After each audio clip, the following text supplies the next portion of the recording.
So, hi guys, another supermoon. Apparently, we get 4 a year. So, August 2022 supermoon. This is kind of how I quickly photographed it. We had a 30-degree day, so very, very hot into the night, and there's lots of heat haze coming off through the atmosphere or whatever. Probably still coming off the ground and everything, causing a little bit of a blurriness occasionally on some of the shots. So, not perfect, but I was shooting with the A1 and 800mm, so the 100-400G master plus 2x converter. Shooting f14 generally, ISO 100 and around about 1/160th of a second. Video wise, I was shooting 4K and I used the clear image zoom, so I had 1200mm in the video. So as you can see here, this is how I was shooting like this. And basically, there is the bushes and everything I'm shooting through, and you can see a funny line across the moon there as well, which is actually a TV aerial at the time. So I was just experimenting at the time. I thought, well, once it's moved over a bit, I'll be able to get some clearer shots. But as you do, you kind of make do for the moment and just get yourself set up. So that's what I was doing, and you can see there the moon's moving quite quickly, to be fair. Well, as we rotate as well, but yeah, the only trouble we have at this time of year is, like I say, the extreme weather is very, very warm. And I say it was about 30 degrees that day, and it was still, I think, 27 that night. So really, really warm and lots of heat haze. So that can cause you a lot of problems. I'm shooting looking out the window. Camera is on a tripod, and basically, I videoed some of it.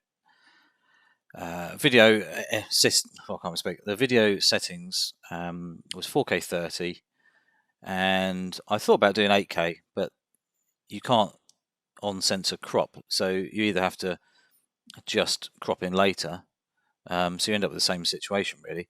So I thought, well, I'll just keep it at 4K 30 and then use the clear image zoom to zoom in to around about 1200mm.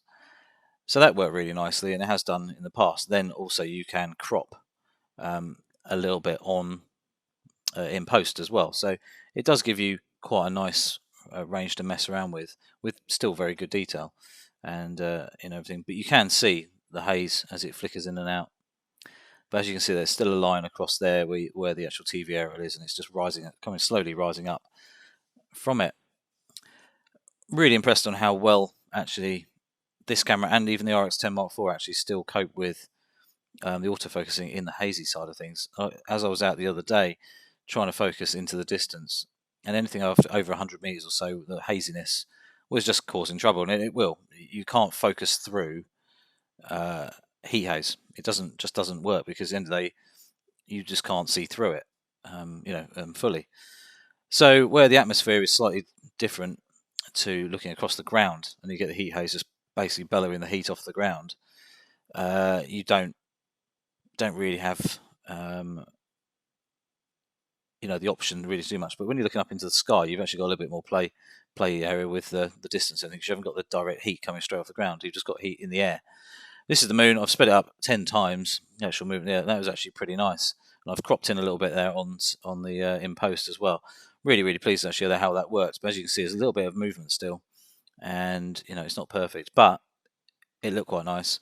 And I spent, as long as I've been talking, 5 minutes shooting this, so not very long at all. As you can see, it's gone out of shot now, and then I'll go on to another clip in a second. So this is shot, so it's actually horizontal, so it's actually, I think it's starting to fall. I can't remember now, but basically the moon has got to its highest point and it's starting to fall.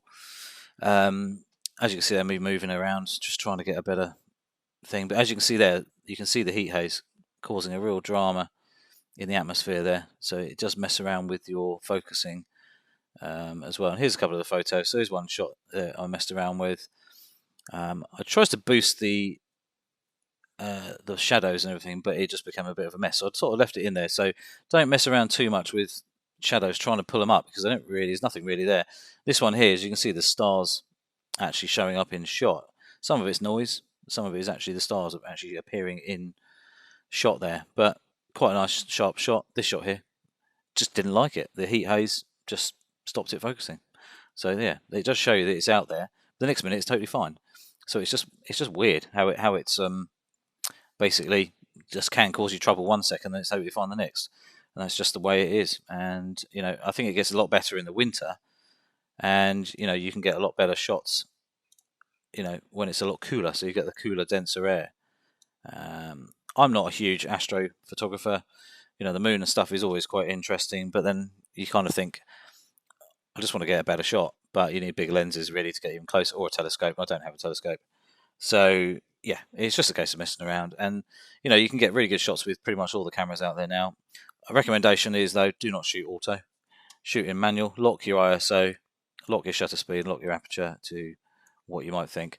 RX10 Mark IV, for example, I would shoot f5.6, and then ISO 100, and whatever your exposure needs to be, somewhere around about 1/200th, 1/320th of a second, I can imagine, on a full moon anyway.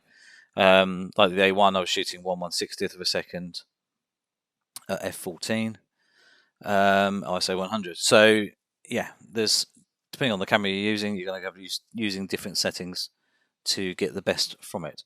Hope that's slightly interesting. I don't know, it's just a really hot day again, so I've been out and about, also working and stuff, and it's just hot. So just coming to do another video. I've got lots in the bag. I've got a lot of videos to actually output soon.